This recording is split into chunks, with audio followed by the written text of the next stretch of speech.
Então, aguarde isso aí. Outra coisa, também, eu fiquei pensando nessa música, né? Vejo o Senhor, vejo o Senhor. Realmente não é uma declaração nossa, é uma declaração de João, né? E parte de Isaías também, a Isaías 6, como o Abel falou hoje. E, né, enquanto cantava, eu pensava na glória do Senhor, né? Que coisa magnífica a visão de João, do Cordeiro sentado no trono. Não há nada tão espetacular quanto isso. Irmãos, nós veremos um dia isso. É nossa promessa. Amém mesmo, glória a Deus por isso. Porque um dia todos aqueles que foram lavados pelo sangue do Cordeiro, aqueles que foram salvos, né, pelo Senhor, eles vão ver o Cordeiro, né, sentado no trono, e trazendo justiça, né, aquela boa justiça, e também aquela justiça que aos nossos olhos não é tão boa assim, né, porque ela implica a juízo sobre aqueles que se rebelaram contra o Senhor, contra a sua vontade. Então, é muito bom ouvir, né? Mas lembre Isaías, né? Essa é uma parte de Isaías capítulo 6, embora eu não vou pregar em Isaías, vocês sabem muito bem, já devem estar com o seu dedo lá em Oséias, capítulo 1, mas Isaías 6, o próprio profeta diz: Senhor, quem que enviarei? Quem há de ir por nós? E ele diz: eis-me aqui, né? Na verdade, ele pergunta e responde, né? Eis-me aqui, envia-me a mim. E a tarefa dele seria difícil, porque a pregação do profeta Isaías ia endurecer o coração das pessoas. Não era uma pregação muito missionária, daquela que vai e a turma se converte, mas ia chamar a atenção ao povo e endurecer ao ponto deles verem, e certamente isso é uma visão messiânica, eles viram o rei e rejeitaram o rei, ouviram a mensagem do reino e não quiseram aceitar a mensagem do reino. Então a pregação ia ser dura, mas mesmo assim o Senhor falou: olha, vai sobrar um toco, né? E desse toco eu farei florescer. Então há de fato a mensagem de juízo, mas sempre há a mensagem de redenção. Vamos lá, estamos então aí no seu cadê meu? Sempre eu procuro, pode algum lugar. Está tudo certo aqui em cima, pode jogar aí. Obrigado, muito obrigado. Oséias, né, uma palavra, o nome de Oséias, vocês vão ouvir isso bastante, pelo menos nos próximos quantos, não sei ainda, domingos. O Senhor salva, mas seus olhos não estão fechados para o pecado. Então, todo o livro do profeta Oséias é composto de uma série de denúncias da forma como as pessoas, o povo de Deus, havia rejeitado a mensagem, havia rejeitado o Senhor, havia abandonado os caminhos do Senhor e dando o seu coração, dando a sua adoração a Baalins, né, ao Baal, né, ele vai usar aí essas duas palavras, vai intercalar, né, talvez para não ficar tão enjoativo, Baal e Baalins, né, se trata do mesmo tipo de Deus, né, a mesma vertente de um Deus pagão. Então nós temos aí uma nação, né, um povo que deveria ser luz para todas as outras nações, mas eles se gladiando entre si, né, o povo do reino do norte, do reino do sul, uma briga, uma divisão, e já distanciando do propósito de Deus para aquela nação, onde todas as pessoas do mundo olhariam e diriam: bom, eu gostaria de participar no meio desse povo, eu gostaria de servir ao Deus desse povo, porque esse povo é muito abençoado. Mas pelo contrário, eles estavam entre si brigando, lutando, guerreando, embora tivesse bons líderes, né, bons reis, como nós vimos já anteriormente, aí, no geral, as pessoas comuns estavam distante de Deus, mesmo em detrimento, né, mesmo apesar de todo o esforço de alguns líderes, fazendo uma reforma espiritual lá nesse tempo, no tempo do profeta Oséias, e Isaías também é contemporâneo de Oséias. Isaías está pregando também nessa mesma época, mas a resposta ainda da turma é: eu prefiro Baal.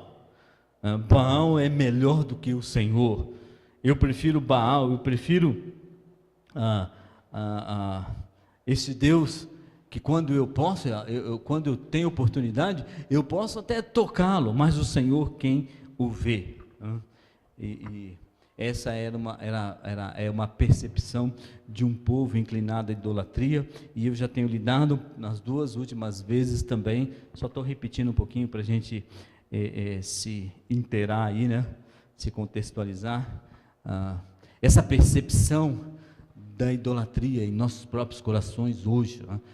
que eu substituí Baal por Edom, meu prazer, né? Ele é sempre predominante quando se trata da vontade de Deus e da minha vontade. Então, o Senhor é exigente, mas o meu prazer me satisfaz.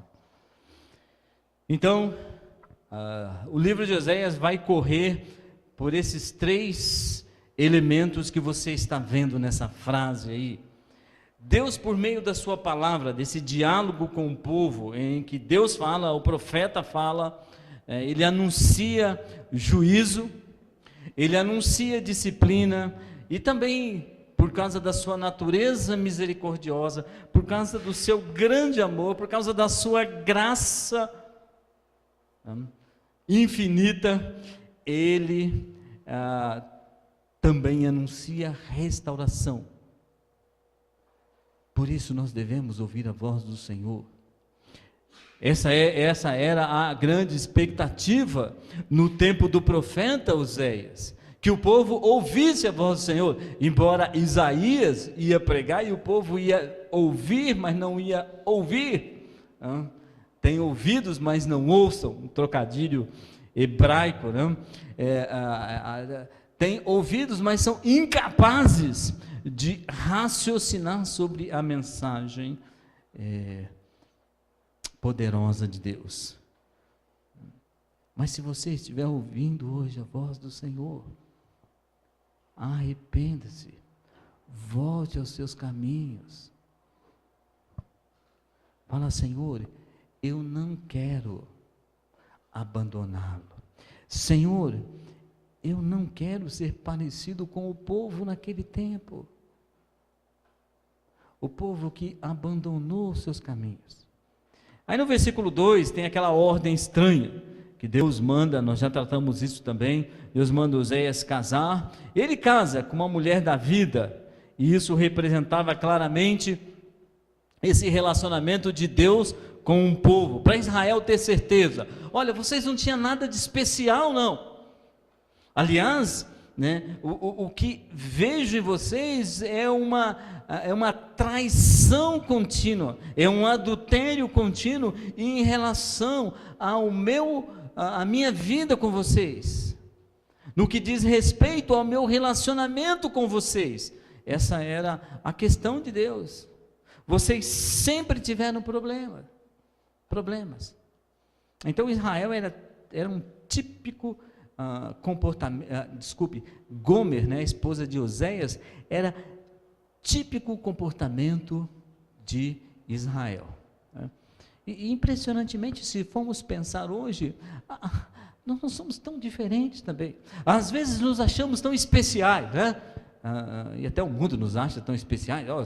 Só vocês vão para o céu, né? E nos achamos, de certa forma, nos julgamos de certa forma queridinhos de Deus.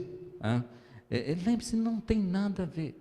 Deus decidiu salvar-nos segundo a sua misericórdia, graça e soberania e vontade própria, e nós não éramos nada diferente de pessoas que estão com as suas vidas perdidas.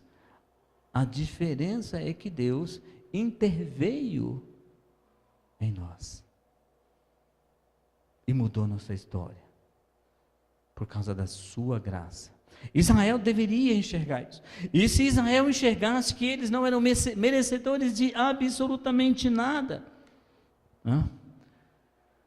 eles talvez colocariam a mão na cabeça e dissessem: bom, deixa eu adorar meu Deus verdadeiramente, deixa eu me inclinar, eu dar uma vez, porque na verdade Deus não tem nem obrigação, não tem obrigação nenhuma para comigo. E quando nós olhamos dessa forma, a nossa reação também é diferente, porque Deus decidiu mexer na minha história, porque Deus decidiu me salvar. Ele decidiu, não me achou bonito, não me achou especial, Ele decidiu. Então eu vou dar uma resposta a essa iniciativa e essa ação divina. A minha resposta é uma resposta de adoração ao meu Deus, é uma resposta de consagração total ao nosso Senhor. Então ele tem um filho que chama Jezreel, eu acho que eu coloquei isso aqui, né? Jezreel, cuja mensagem é: eu não me esqueço. Lembrar lá do que aconteceu lá atrás, né? Relacionado a Jeú e aos filhos de Acabe. Eu não me esqueço, eu vou tratar isso.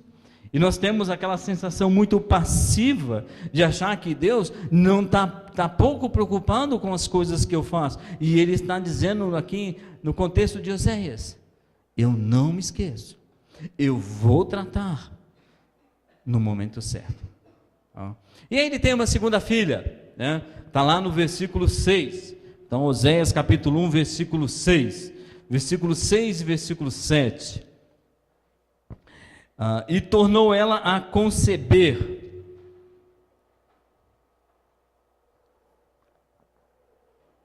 E deu à luz a uma filha.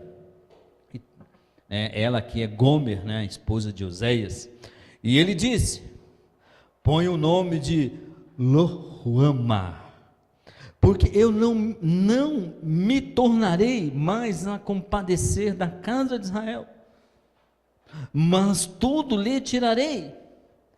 Agora lembra, eles estão com duas famílias, dois reinos divididos. Versículo 7, Deus já se compadece da casa de Judá, olha só: mas da casa de Judá me compadecerei, e o salvarei pelo Senhor seu Deus, pois não o salvarei pelo arco, nem pela espada, nem pela guerra, nem pelos cavalos, nem pelos cavaleiros. Aqui é aquele momento em que a turma de cima, né, a pior turma, não significa que a melhor era de baixo, mas a turma de baixo estava um pouquinho melhor.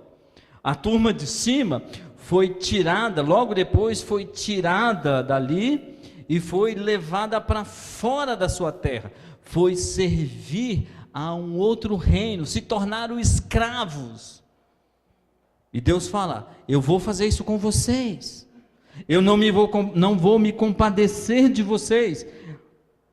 Enquanto que a turma de baixo, que se tratava de Judá, ele fala: com vocês ainda a coisa está ainda mais ou menos. Mas logo depois Judá também vai, né?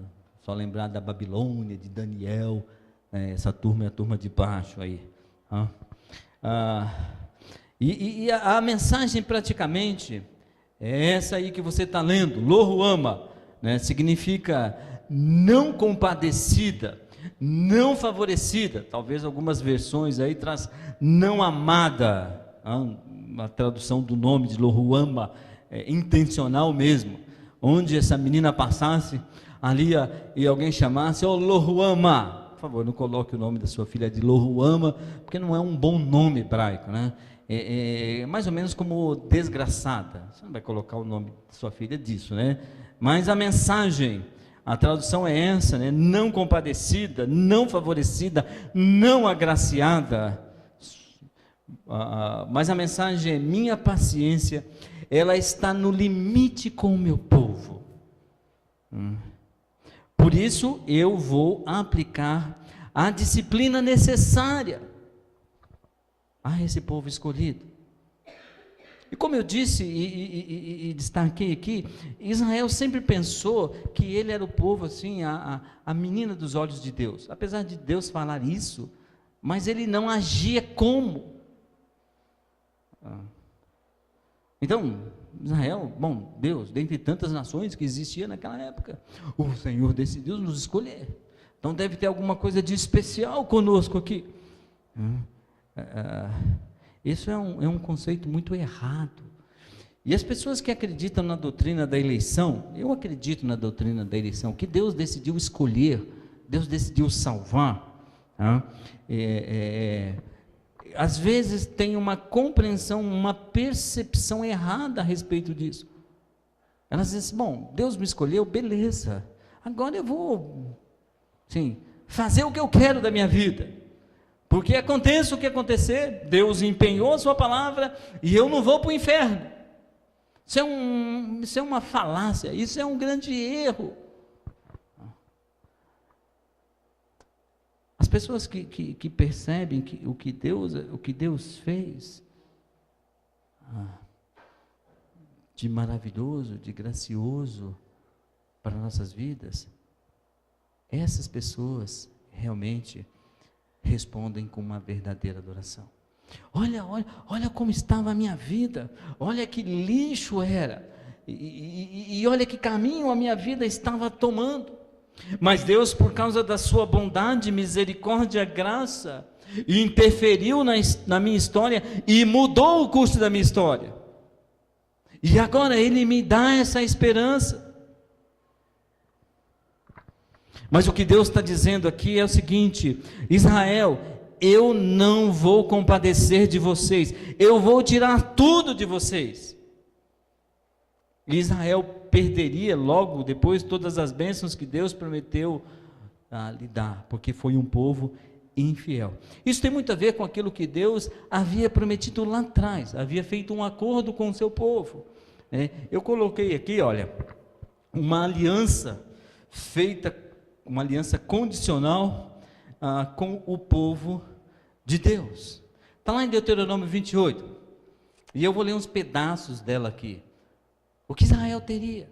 Olha só, se o povo dele andasse nos seus caminhos, e será, esse é o versículo 1, e será que se ouvires a voz do Senhor teu Deus, tendo cuidado de guardar todos os seus mandamentos, que eu te ordeno hoje, o Senhor teu Deus te exaltará sobre todas as nações da terra. Ele está dizendo para Israel, se você andar nos meus caminhos, se você me obedecer, a nação, esse povo vai ser o povo mais poderoso da terra. Todas essas bênçãos, ele vai relacionar várias aí, virão sobre ti e te alcançarão, quando ouvires a voz do Senhor teu Deus. Mas lá em Oséias ele diz o seguinte, vai lá, toma uma mulher de prostituição, você vai ter filhos de prostituição, Oséias, porque o povo abandonou, o povo me abandonou, o povo abandonou o seu Deus, não ouviram a voz do Senhor. Na aliança estava predito alguns artigos aí, né? Bendito será tu na cidade, olha só, e bendito será no campo, bendito será o fruto de teu ventre, e o fruto da tua terra, e o fruto dos teus animais, e a criação das tuas vacas, e os rebanhos das tuas ovelhas. Isso seria uma bênção se Israel ouvisse a voz de Deus, e andasse nos caminhos. O Senhor te abrirá o seu bom tesouro, o céu, para dar chuva à tua terra no seu tempo, e para abençoar todas as obras das tuas mãos, e emprestará a muita gente. Então Israel seria um banco, né? Tinha dinheiro, riqueza, porém tu não tomarás emprestado. Não leva isso aqui ao pé da letra para hoje não, viu, irmãos? Mas tem uma disposição feita para nós numa nova aliança em Cristo. Essa foi uma aliança em Deuteronômio feita especificamente para um momento específico, e ela tem o seu desdobramento no Novo Testamento da seguinte forma, porque nós não vivemos debaixo desta aliança, nós vivemos debaixo da aliança feita em Cristo Jesus. Mas só o que o apóstolo Paulo diz a nosso respeito: bendito o Deus e Pai de nosso Senhor Jesus Cristo, que já nos tem abençoado com toda sorte de bênção espiritual nas regiões celestiais. Já nos abençoou. Você vai falar, beleza, estou ótimo, estou na bênção. Como dizem alguns, tomo posse. De certa forma pode tomar. Mas o apóstolo Paulo continua escrevendo essa carta, né, a uma igreja em Éfeso, no tempo da nova aliança, debaixo da nova aliança, e ele diz o seguinte, né? Aí, capítulo 4, ali é Efésios 1:3, está vendo? Aqui é Efésios 4:1. Rogo-vos, pois, eu, o prisioneiro do Senhor, que andeis de modo digno da vocação a que fosse chamado. O povo, a igreja de Deus, ela será ricamente abençoada, ela vai desfrutar das bênçãos celestiais, se ela andar em conformidade com a vontade do nosso Deus. Não há maneira de Deus abençoar quem anda desordenadamente.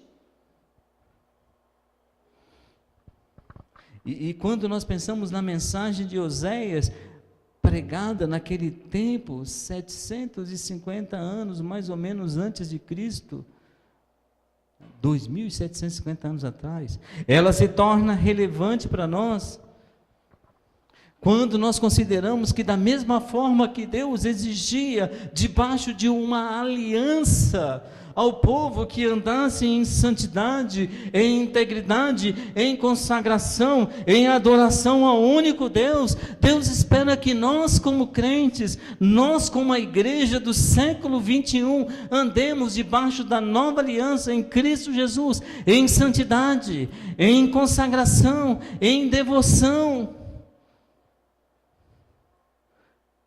e testemunhando poderosamente.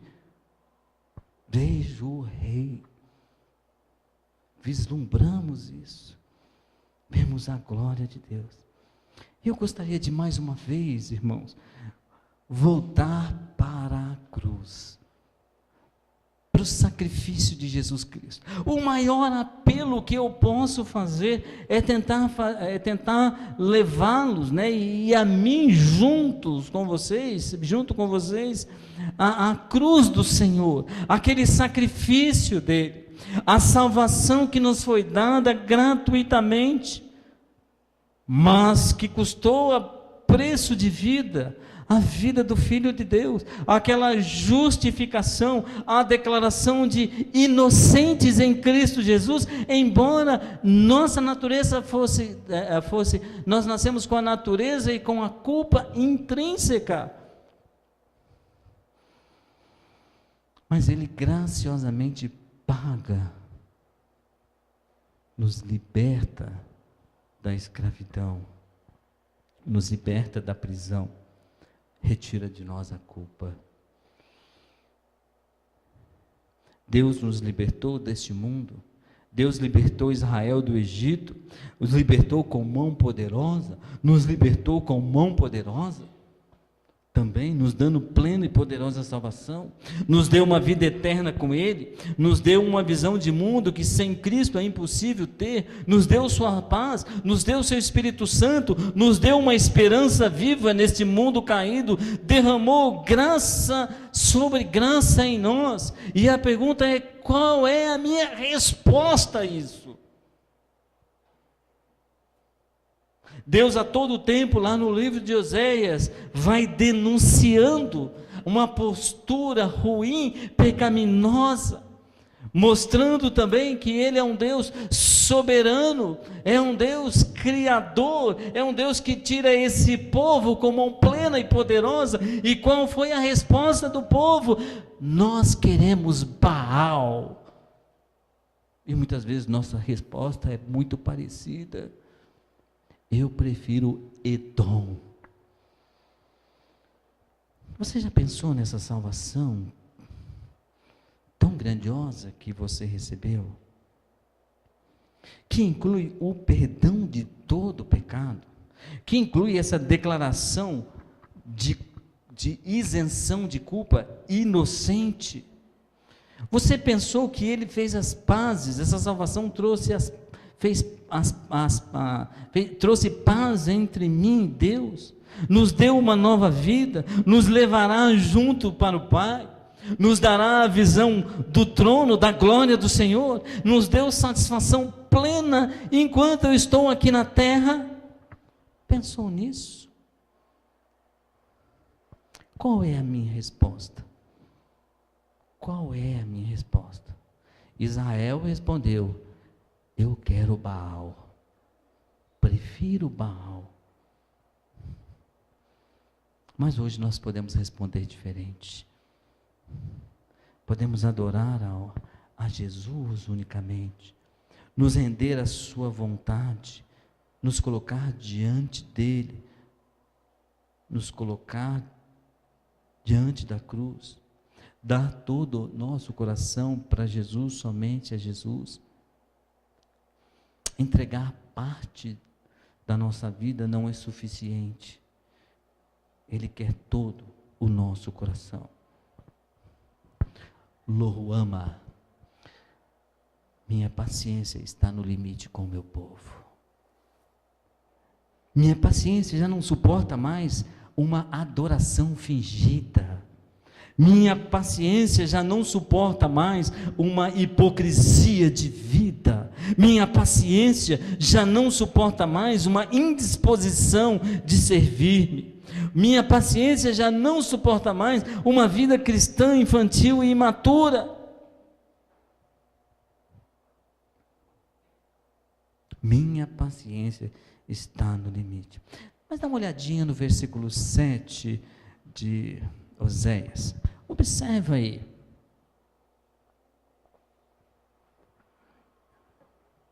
Ele diz: mas da casa de Judá me compadecerei. Judá não será chamado Lohuama, mas será chamado Ruama. E o salvarei pelo Senhor seu Deus.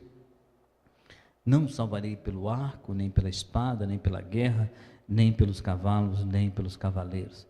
Há um aspecto messiânico bem sutil aqui, que não vamos tratar exatamente agora, né? Mas Judá se refere àquela pequena parte do povo, que ainda insistia em andar nos caminhos do Senhor. Eu sei que você não está lembrado, então eu vou fazer isso por você. Ezequias, um dos reis que está lá no versículo 1 de Oséias, foi um rei extraordinário. Ele fez uma limpeza na idolatria que estava influenciando Judá. E lembre-se que Oséias pregou no tempo de Ezequias, e ele fez esse trabalho espiritual praticamente sem uma repetição na história. Quem chega um pouco mais perto dele é o rei Josias, mas ele faz assim algo extraordinário. Ele dá valor à adoração, dá valor ao sacrifício, ao culto, a todas as festas que se praticavam lá, porque parecia que ele tinha um desejo verdadeiro das coisas de Deus e da vontade e da presença dele. E quando nós, irmãos, quando nós temos esse desejo,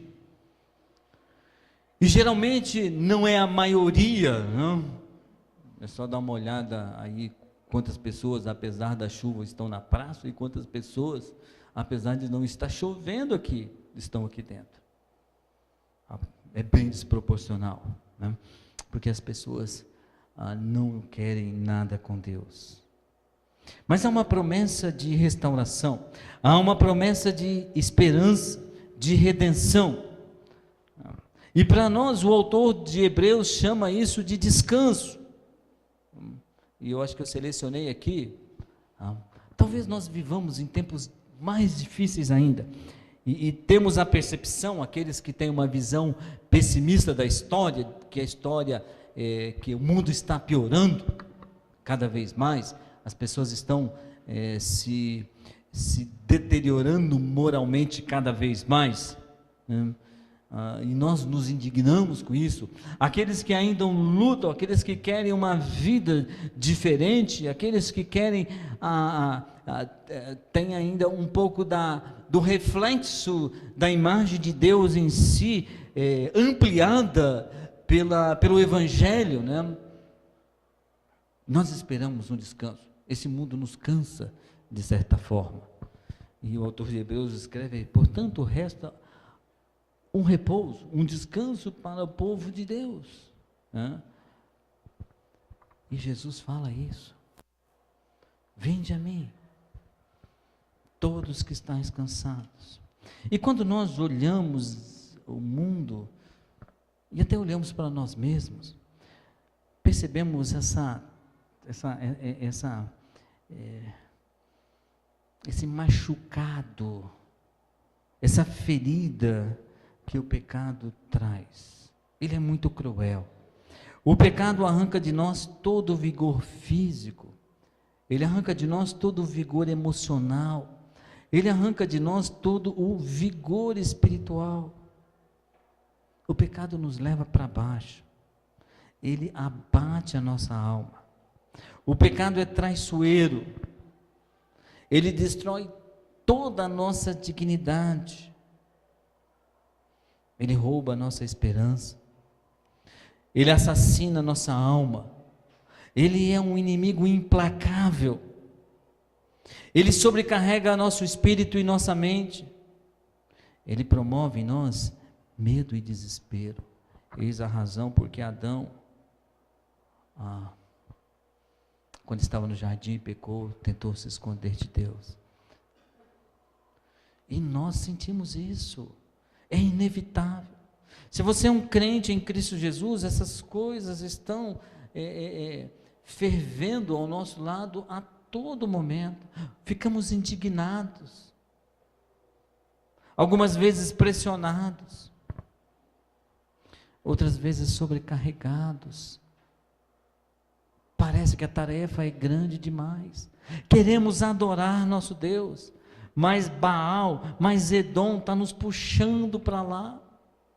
Queremos nos render ao Senhor Jesus Cristo, mas parece que as coisas oferecidas pelo Deus desse século são muito melhores e agradáveis, e ficamos naquela tensão, naquela tentação, e o pecado vai nos sobrecarregando. Diante disso, diante desse tenebroso ambiente, dessa tenebrosa esfera, Jesus Cristo faz um convite para todos nós. Esse é o convite que Deus estava fazendo. Ele termina o capítulo 1 e pega um pedacinho do capítulo 2, o primeiro versículo, ali, trazendo uma palavra de esperança, de descanso. Eu me compadecerei do meu povo um dia. E aonde diz, não é meu povo, se dirá, este é meu povo. Pensa um pouquinho em João. João, o apóstolo, era o último dos apóstolos, que se saiba. Os outros tinham sido martirizados. Ele estava numa ilha, carregando pedra, porque era um seguidor de Jesus Cristo, e vendo, obviamente, com uma sensibilidade espiritual muito mais aguçada do que a nossa, vendo toda a tragédia promovida pela queda, pelo pecado. E sabe o que Deus faz? Deus leva João para a eternidade. Ele vê a glória do Senhor. E ele escreve o maravilhoso livro do Apocalipse, tentando descrever o que ele vê, coisas que ele mesmo não entende, mas com as suas palavras tenta nos comunicar. Deus dando esse descanso para João. E nós vivemos num mundo assim, que nos pressiona. E Jesus Cristo nos chama então para esse descanso. Mateus capítulo 11, versículo 28. Vinde a mim todos os que estáis cansados e sobrecarregados, e eu vos aliviarei. Quem são essas pessoas? Pessoas que estavam sofrendo todo tipo de pressão emocional, espiritual, social, espiritual. Jesus faz um convite maravilhoso. Tomai sobre vós o meu jugo, a sua canga, o seu peso, e aprendei de mim, porque sou manso e humilde de coração, e acharei descanso para as vossas almas. Meus irmãos, vocês já pararam um pouquinho para pensar o quanto o pecado, a queda, vai destruindo nossas vidas? Todos os conflitos que você tem, seja o conflito com outras pessoas, seja o seu conflito interno, aqueles momentos em que nós queremos desaparecer, sumir, porque não suportamos mais. Tudo isso é resultado de um processo gradativo de abandonar a presença do Senhor, impulsionado pela queda, pelo pecado.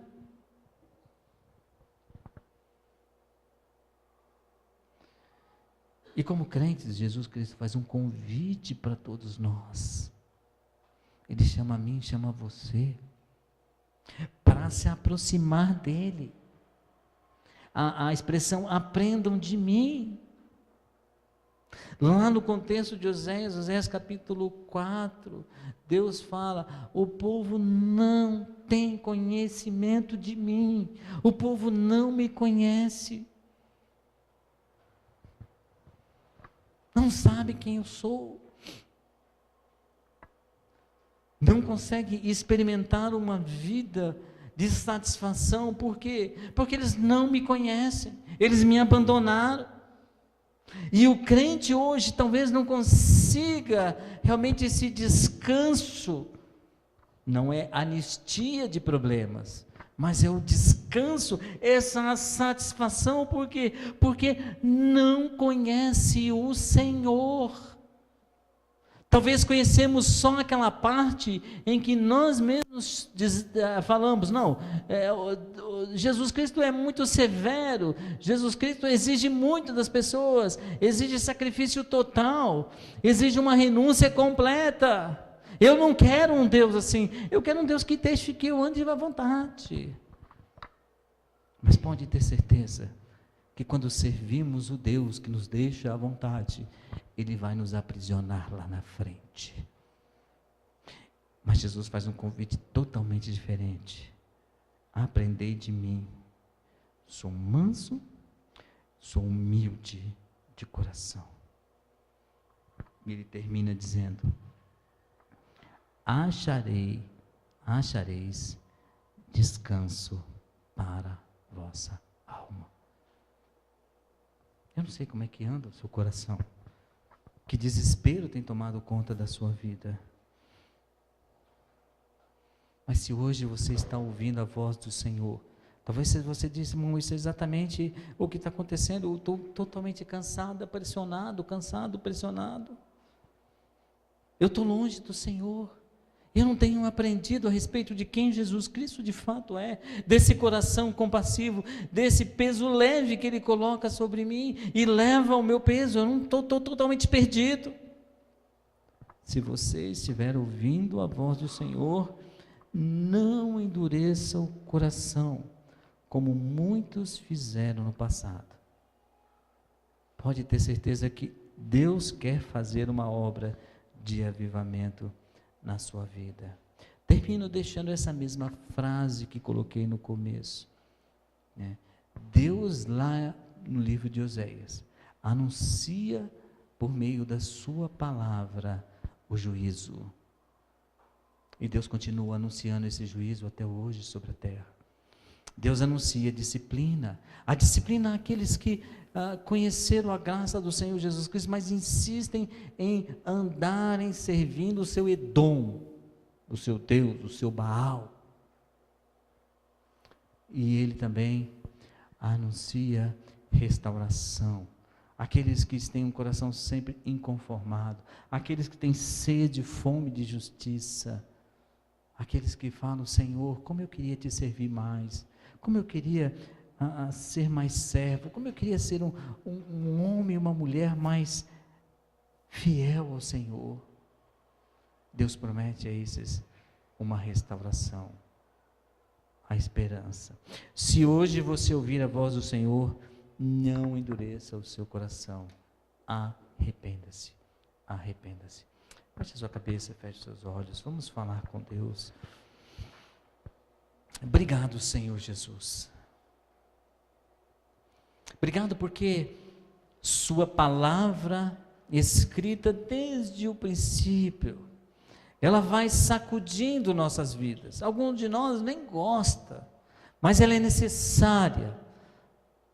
Como aquele remédio amargo na boca, mas ao ir para o corpo faz o efeito necessário e nos torna saudáveis. Assim é sua palavra, às vezes difícil de enganar, difícil de encará-la, difícil de lidar com ela, não queremos, nos confronta, mas quando a aceitamos, ela é o remédio para nossas almas.